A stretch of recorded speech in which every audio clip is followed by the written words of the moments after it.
throw a name at you. This is a guy that I've been thinking about a lot lately that I've come to realize was one of the big stars in Detroit and Toronto in the 50s and into the 60s, but later is probably best known to our generation as the manager of the mighty Igor. Ivan KALMIKOFF, tell me a story. Ivan KALMIKOFF, wow. First and foremost, Ivan KALMIKOFF had one of the greatest lines in wrestling that I've ever heard. When people would be standing around him, you know, asking for autographs, and he'd be signing autographs. I remember this one time, some big jabroni comes up to him, and he says to Ivan, he says, "How do I get in the wrestling business?" And without missing a beat, Ivan KALMIKOFF says, "Buy a ticket."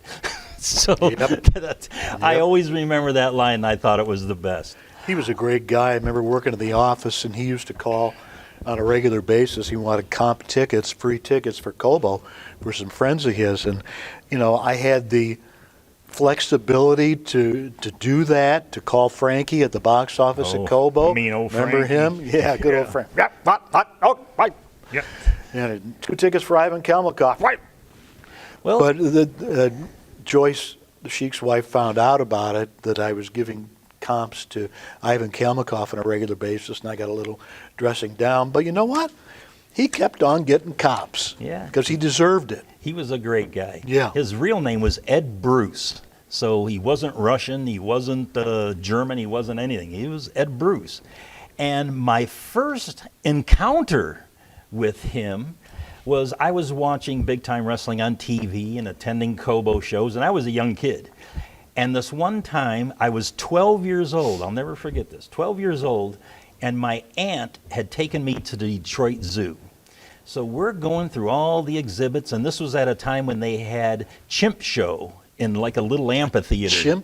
Yeah, chimpanzee. Yeah. And, you know, they were riding bikes and doing tricks and, you know, things like that, which PETA, you know, stopped that kind of action. So anyway, at one point we're walking and we're going by this garbage cans and stuff. So here comes this garbage truck, rolls up, and the guy gets out of the truck, and I'm looking, and it's like, holy but Jesus, that's Ivan KALMIKOFF.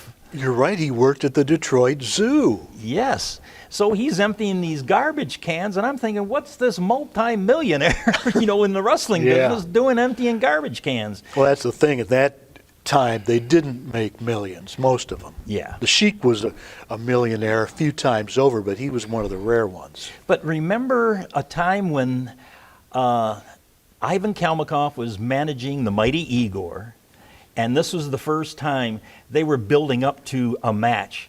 And Ivan KALMIKOFF comes out with a box about this long. And he goes, I finally have the thing that is going to derail the Sheik from the United States Heavyweight Championship. What's in this box is going to do it. And they built this up and they built this up. And at the Olympia Stadium show, Ivan KALMIKOFF comes out with this box with Igor, and the Sheik's in the ring, and Ivan KALMIKOFF opens up the box and pulls out a snake. And it's like the Sheik went nuts, went crazy, you know, was running away from this snake, and Ivan KALMIKOFF's always trying to get it to him.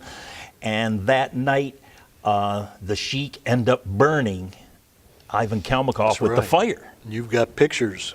Yeah, and what happened was Ivan KALMIKOFF, he's got a towel over his face and stuff, and we get back into the dressing room, and there was really nothing there. It's the flash paper and stuff. So what happened was he took sandpaper and he rubbed it all over his face until he was blistered beyond belief. And then the next day he goes, let's meet up at the Howard Johnson's in Southfield, on our way to a show, and let's take pictures of my face so we can put them in the body press and show what the Sheik did to him. And then eventually the Sheik later on was carrying the snake around. So it was like he was never afraid. But I think, did you know the name of the Sheik snake? Kibbe. Kibbe, there you go. It was the Sheik snake. After the Syrian delicacy that the Sheik introduced me to.